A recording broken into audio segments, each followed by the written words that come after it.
tujuan dari resusitasi jantung paru itu apa? Mempertahankan kehidupan, memperbaiki kesehatan, mengurangi penderita dan mengatasi disabilitas. Pemeriksaan mengurangi resiko kematian. Biasanya resusitasi jantung paru ini dilakukan di hospital ketika pasiennya tiba-tiba henti jantung, ya, atau nadinya tidak ada. Tapi di intra hospital juga bisa dilakukan kondisi RJP ya, kalau pasiennya sedang kondisi kondu atau darurat, ya. Nah, kita langsung saja di sini kita demokan ya untuk praktek resusitasi jantung paru. Oh, boleh. Ya. Oke, nah resusitasi jantung paru ini nanti sama Pak Anggi dipraktekin ya. Jadi untuk RJP ini teman-teman akan melakukan pemijatan jantung ya. Jadi RJP itu kita memijat jantung dari luar. Tujuannya untuk apa? Untuk merangsang si jantung biar bergerak ya, memompa darah. Ya, jadi RJP dilakukan dengan atau tanpa alat bantu. Kalau misalnya tanpa alat bantu juga bisa dilakukan, ya. Nah, untuk RJP sendiri habis baterai apa ya?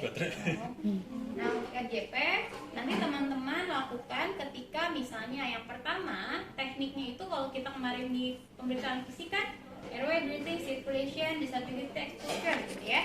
Tapi kalau kita mau untuk RJP itu kita putar. Jadi danger ya, lihat dulu bahayanya. Terus respon pasien, baru kita call for help ya. Langsung dari call for help kita nggak ke airway dulu, tapi langsung ke circulation atau kompresi. Ya, contohnya saya kasih contoh kayak gini. Kasusnya, misalnya ada pasien tiba-tiba jatuh ya akibat serangan jantung, nanya di mall, ceritanya kayak gitu ya. Nah, teman-teman ada di situ. Apa yang harus teman-teman lakukan? Melihat dangernya dulu. Apa? Ini ceritanya teman-teman belum dapat ilmunya nih. Nah, kayak teman-teman ngelihat pasien jatuh misalnya ya, pingsan. Nah, teman-teman biasanya ngelakuin apa? Amanin dulu pasiennya. Kenapa? Amanin dulu pasiennya. Amanin pasiennya, terus panggil tenaga Kesehatan. medis atau minta bantuan. Ya, kalau misalnya bantuan ini belum datang, teman-teman mau ngapain? Dilihatin pasiennya. Nah, dia kadang orang-orang yang belum tahu itu akan kesulitan untuk tahu apa yang harus dia lakukan. Padahal pada pasien-pasien di jantung itu sangat riskan sekali ketika ada keterlambatan penolongan, gitu ya.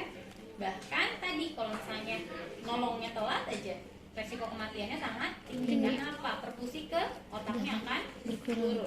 Ya, sehingga harus dilakukan sesegera mungkin. Makanya kalau saya menemukan pasien seperti ini, yang pertama itu adalah kita amankan dulu diri sendiri. Minimal teman-teman bawa alat handscoon aja di tasnya, mulai sekarang simpan aja handscoon satu pasang di tas masing-masing. Ya, kalau ada apa-apa jadi teman-teman bisa safety diri sendiri dulu.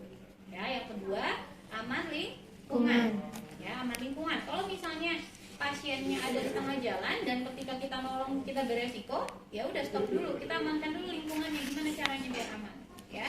Atau misalnya di mall pasiennya dikumpulin banyak orang, berarti kita minta orang-orang untuk minggir dulu, ya. Apalagi pasiennya misalnya butuh oksigen banyak, sekarang dikerumunin oksigennya, wah diambilin sama orang, ya.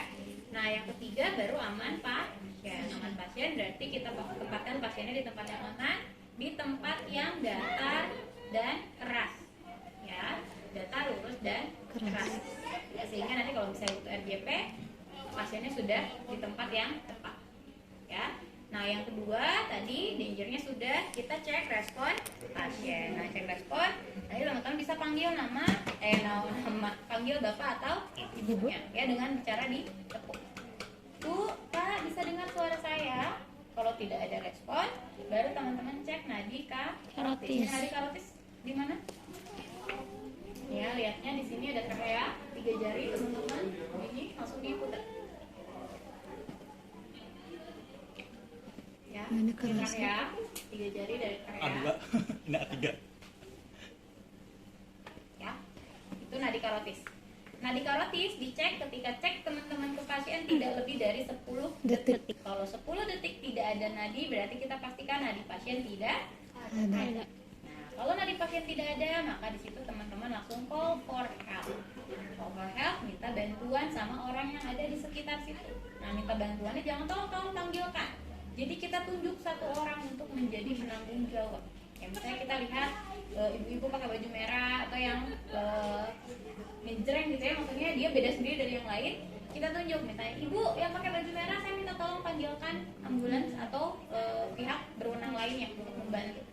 Nah urusan dia yang nanti nelfon atau misalnya dia nanti mengalihkan ke siapa itu urusan dia, yang penting kita udah minta tolong sama si ibu tadi, jadi dia merasa diberikan tanggung jawab. Jangan tolong yang ada di sini panggilkan ambulans atau apa. Kalau kayak gitu nanti pak andel-andel tuh jadi ya udah nanti mungkin sama si pak tunjuk-tunjuk, jadi kita tunjuk satu orang langsung ya, tolong panggilkan. Nanti ya perkara dia mau nyuruh siapa lagi buat nelfon ya terserah, yang penting dia sudah diberikan tanggung jawab ya.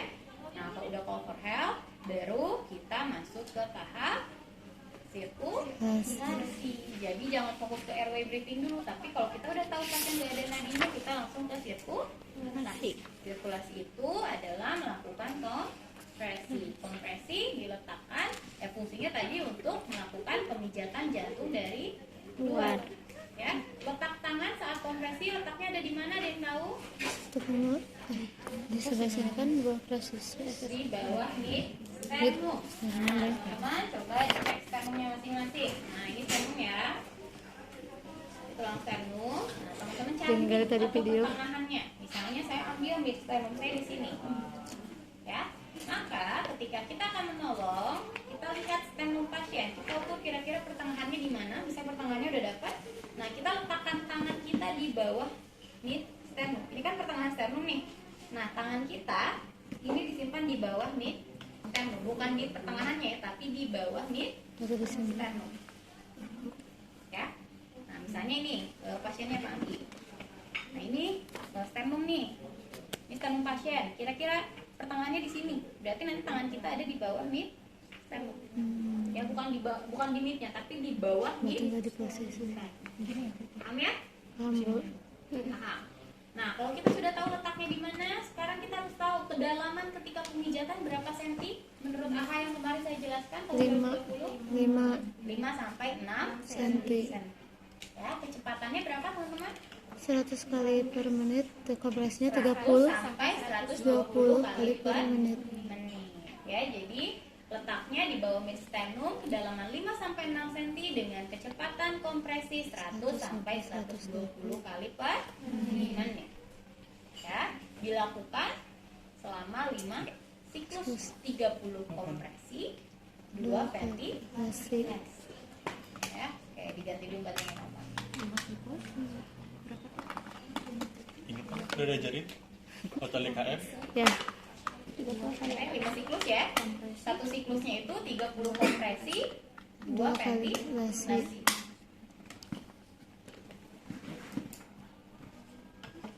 Nah, ini ada indikatornya. Lampu indikator ini menandakan ketika teman-teman pemijatannya sudah benar ya, iramanya sudah betul. Nah, kalau misalnya ada tanda merah atau tanda hijau gitu ya, itu menandakan teman-teman kecepatan atau terlalu lambat atau penekanannya nggak sampai ke jantung. Jadi yang stabil itu warnanya kalau kuning hijau itu ya, hijau dua-duanya nyala barengan. Nah, ini berarti sudah betul ya. Kalau misalnya ada dua kayak gini. Tapi kalau misalnya kecepatan, coba panggil kecepatan. Misalnya terlalu cepat, nah itu dia akan kasih indikator terlalu cepat. Atau misalnya terlalu lambat nanti akan muncul merah. Ya, jadi nanti saat ujian akan dicek. Kalau misalnya lampu indikatornya sudah betul berarti yang lemah. ya. Kalau orang nggak ada lampunya ya. Ya. Oke. Pas nolongin orang, kok gak muncul-muncul? Nggak bisa ya. Mungkin ngeliat udah hijau atau Nah, tapi nanti kalau teman-teman udah terbiasa, ketika ke orang teman-teman udah tahu ritmenya. Nggak akan terlalu cepat dan nggak akan terlalu lambat. Makanya butuh latihan. Ya. Nah, kan berbeda juga nanti kalau misalnya ke orang nggak akan ada bunyi tumpak. Jangan ya, ke orang itu biasanya lebih enak. Ke orang itu lebih koilnya itu si pernya itu dia akan lebih enak. Ya. Cuman kalau ke orang bahayanya harus hati-hati. Tenaga dan kedalaman, jangan sampai teman-teman malah mencederakan pasien dengan misalnya fraktur di tulang iganya gitu ya, karena terlalu tekan. Jadi harus sesuai. Makanya nanti berlatih pakai phantom ini, minimal teman-teman udah tahu ritmenya seperti apa dan kedalamannya sejauh apa. Ya, oke. Nah sekarang udah tahu posisinya, udah tahu kedalamannya, udah tahu kecepatannya, kita mulai praktekkan. Ya, oke, siap Andi? Oke, di bawah mid sternum, posisi penolong itu tegak lurus di samping pasien dengan kaki sejajar dengan bahu pasien. Nah ini pasien, Pak Andi sudah sesuai, kakinya sejajar dengan bahu pasien. Ya. Membuka ya. Nah, kakinya ngebuka. Buat apa? Itu kan kuda-kuda ya. Tenaga kita ada di situ dan di bawah. Oke. Oke, sekarang mulai tegak badannya, lengkapkan tadi tangannya di area bawah mid sternum. Ya, ingat ya kedalamannya 5 sampai 6 dengan kecepatan 100 sampai 120 kali per menit. 2, 3, 4, 5, 6, 7, 8, 9, 10, 1, 2, 4, 5, 6, 7, 8, 9, 10, 1, 2, 3, 4, 5, 6, 7, 8, 9, 10. Nah, 30 baru kita ke ventilasi. Ventilasi. Bisa nggak ngasih ventilasi kalau misalnya airway-nya ada sumbatan? Enggak. Nah, makanya tetap tadi CAB, circulation, airway, lalu breathing. breathing. Makanya kita masuk ke airway. Di airway ada namanya teknik sweep, finger sweep. Kita ambil benda yang menghalangi jalan nafas pasien. Caranya dimainin bibir. Ini tangan kita pegang ya, jempol sampai jari tengah, masuk ke dalam, buka mulut pasien. Tangan yang ini kita ambil lidah atau benda yang menghalangi jalan nafas pasien. Bayang bibir pasien. Nah, kita masuk dua tangan ini, dibuka, tangannya ini masuk ke dalam. Jadi yang jempol itu ngedorong ke atas, yang tulang jari tengah mendorong ke bawah biar ngebuka. Ya ini masuk Jadi lagi. Yang tengahnya, terus yang telunjuknya masuk. Ambil. Bu kalau tis gong nak dia kumaha bu tenepi bu kumaha bu carana Nah, itu bu. beda cerita. Kalau misalnya sudah masuk ke dalam jalan nafas yang terlalu dalam, kita bisa bantu menggunakan pinset atau tong spatula.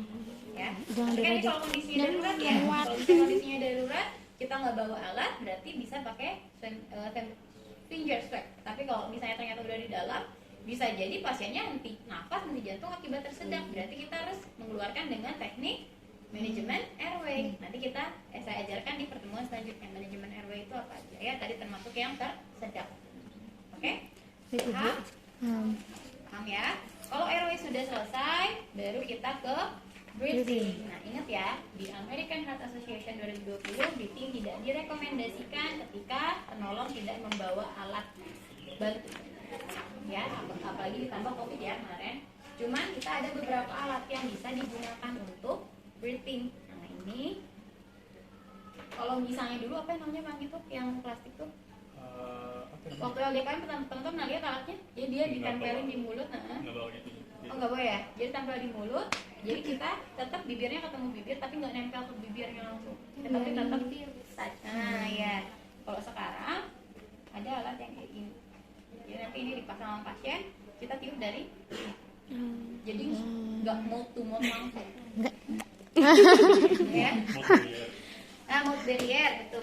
Mouth barrier kalau dulu namanya ya. Jadi dia tipis. Ini juga termasuk mouth barrier, cuman tipenya berbeda. Kalau ini bentuknya masker, ya. Kalau itu dia kayak kertas aja nempel gini, terus kita tinggal tiup. Jadi tetap bibirnya kerasa ketemu bibir. Kalau ini enggak, ya. Tapi ini sesuaikan juga. Kalau teman-teman berani, boleh. Tapi kalau nggak yakin nggak usah. Jadi langsung ke kompresi lagi aja, udah airway kompresi lagi. Kalau nggak bawa alat.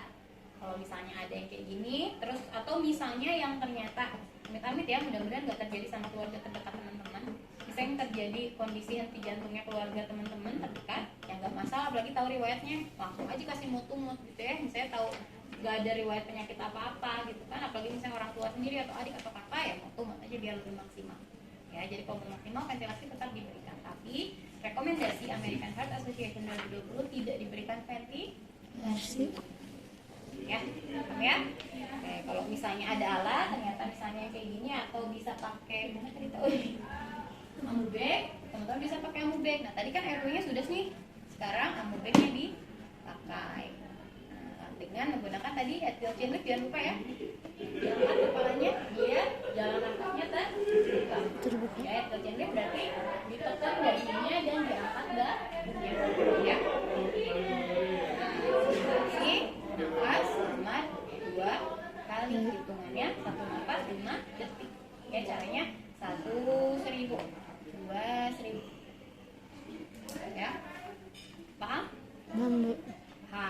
udah dikasih ventilasi 2 menit, apa yang dilakukan? Lanjutin kompresi sampai 5 siklus. Ini kan baru 1 siklus. Bu tadi bilangnya udah dikasih 2 menit jadi nggak hulang Bu. 2 menit 2 kali. Udah dikasih 2 kali, apa yang dilakukan? Lanjut lagi sampai 5 siklus. Ya.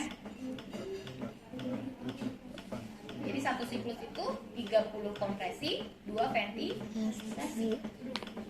Ya.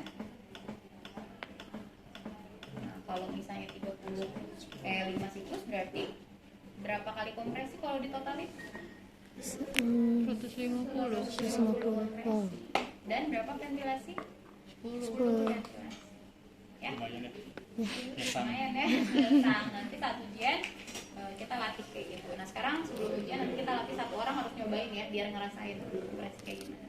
Nah kalau sudah selesai di sini saya udah 5 siklus, udah 30 kompresi, 30 kompresi, 2 ventilasi dan sudah dilakukan 5 kali, baru teman-teman evaluasi.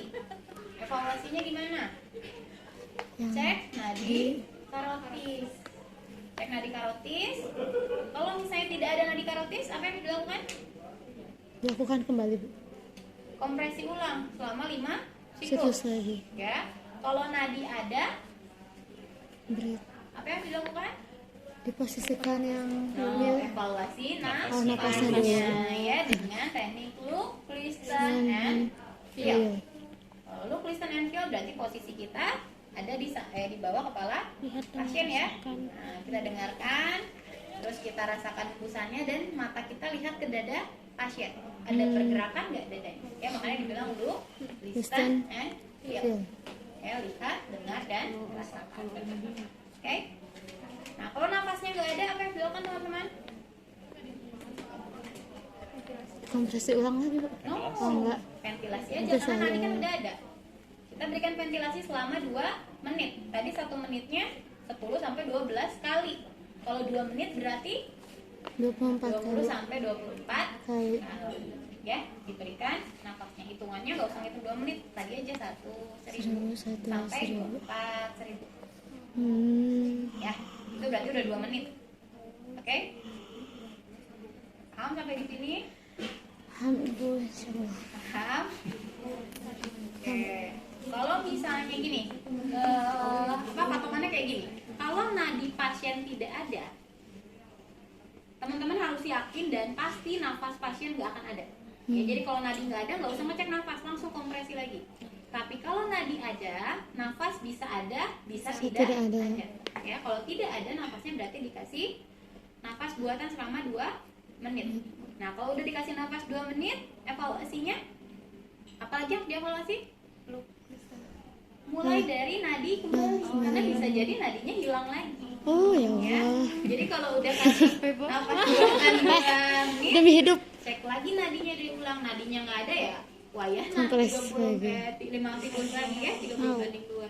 Tapi kalau nadinya ada, terus ternyata look, listen, and feel-nya udah ada lagi, baru teman-teman melakukan posisi recovery. Free. Recovery itu posisinya baiknya ke sebelah Kiri kanan. Kenapa? Karena logikanya jantung tidak Tekan. tertekan ya, tapi tidak harus selalu kanan. Kalau misalnya kondisinya tidak memungkinkan untuk pasien hadap kanan, berarti boleh ke kiri kanan. Asal sambil kita menunggu bantuan datang, kita evaluasi setiap 1 menit sekali.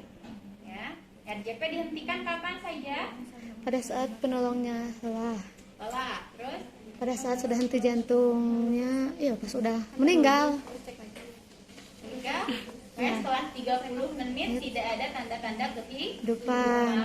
Yang kedua, ketika penolongnya sudah lelah. Kalau penolongnya udah lelah, jangan dipaksain, nanti pasiennya jadi 2 ya. Jadi kalau udah capek, istirahat udah. Terus yang ketiga, RJP dihentikan ketika bantuan sudah Datang. Oke, paham ya? Paham Ibu. Oke, nah itu pada orang dewasa. Nah kalau pada anak bayi, bedanya apa? Kemarin yang saya jelaskan pada orang dewasa dan pada bayi. Salah baik. Jari. Kayak apa sih? Pakai jari. Ya pakai jari kan. Ting ting ting ting. Nah Nah, bisa pakai jari dan bisa pakai jempol ya. Kalau misalnya pada anak bayi, pada bayi dan anak, bayi itu kan berarti definisinya di bawah 1 tahun ya. Ya. Pada bayi di bawah 1 tahun, untuk pijatannya itu menggunakan 2 Jari. jari. Ya, dan untuk rasionya jika satu penolong 30 banding 2, berarti 30 kompresi, 2 ventilasi. Tapi kalau ada 2 penolong berarti 15 kompresi, 2 ventilasi. Kalau orang dewasa mau 1 penolong atau 2 penolong tetap 30 banding 2. Kalau bayi berbeda ya, 1 penolong 15 banding 2. Kalau 2 penolong 1 penolong 30 banding 2, kalau 2 penolong 15 banding 2. Sama dengan anak ya, anak juga kayak gitu. Ya, tapi kalau anak kita menyesuaikan tubuhnya. Kalau misalnya dia bongsor, ya berarti kita samakan dengan orang dewasa. Ya. Dan untuk pemijatannya, kalau bayi tadi kayak gini ya. Kayak gini ya. Atau bisa pakai 2 jempol. Jadi kita peluk bayinya. Kita pijat. Kalau pada anak pakai 1 tangan. Ya. Untuk kedalaman, kecepatan itu sama kayak orang dewasa. Ya, berbedanya hanya tadi. Kalau 2 penolong 15 banding 2, kalau 1 penolong 30 banding 2. Ya, paham sampai di sini? Ada yang mau ditanyakan dulu? Bener, ini mah suka bingung ya Bu, kalau misalnya ngasih napas buatan itu kita hup gitu dulu apa gimana Bu, kalau dari mulut ke mulut gitu? Mouth to mouth ya. Jadi kalau pada orang dewasa, kita mau kasih napas buatan, kita pastikan hidungnya kita tutup dulu. Oh. Hidungnya ditutup, posisi pasien harus head tilt chin lift atau begini. Karena apa? Ketika posisinya ekstensi, jalan nafas akan terbuka. Ya. Dan kita tiup. Tiupnya jangan. Ya, kita tarik nafas dulu, terus kita kasih. Ya.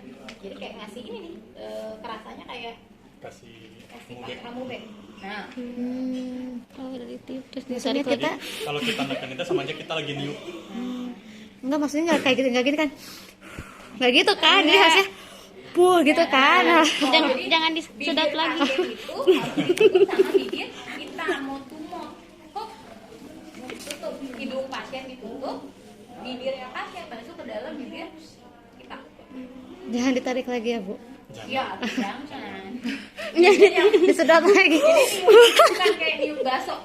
Bukan ya, tapi gitu langsung kasih. Sedot lagi. Makanya pas lagi niup, kita sambil lihat dada pasien. Kalau dada pasiennya ngembung, berarti udara kita masuk ke dalam paru Kelihatan. pasien.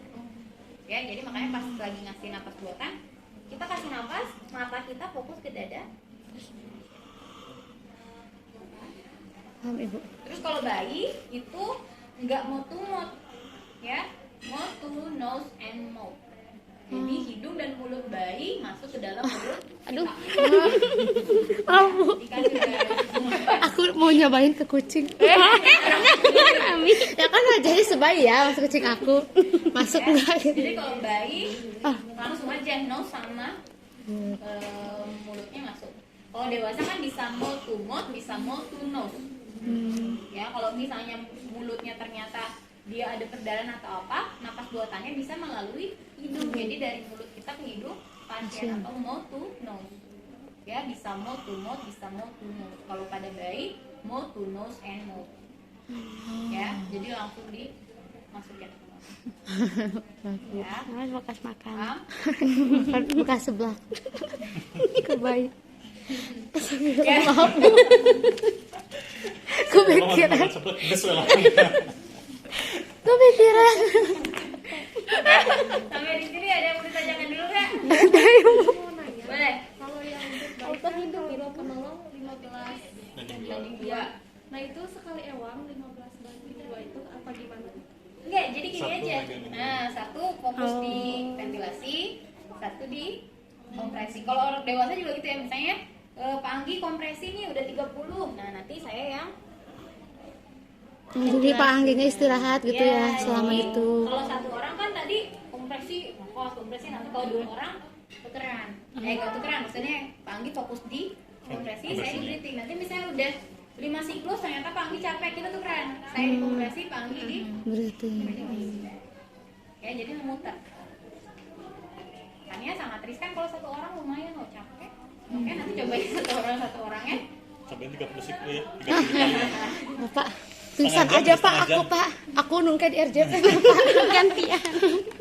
Nah, satu lagi ya, kalau misalnya teman-teman ketemu pasien, karena ini kan judulnya ketemu dulu, kalau ada pasien nggak sadar langsung RJP, ulang langsung di RJP. Ya, kita harus tahu dulu siapa tuh dia pingsan karena salah tri. Tadinya ada, kita Kelaparan. kelaparan ya, salah tri. Bisa karena belum sarapan misalnya, tapi udah karena kata bu dulu harus masuk RJP ya. Gak dicek, makanya harus dicek dulu ya, dievaluasi dulu. Nadinya ada nggak, responnya ada nggak. Kalau misalnya responnya nggak ada, nadinya udah 10 detik ternyata karotisnya nggak ada, baru kita kompresi atau RJP. Kalau misalnya ternyata pingsan, nadinya ada, napasnya ada, cuman badannya dingin. Berarti siap-siap apa? Teh manis anget.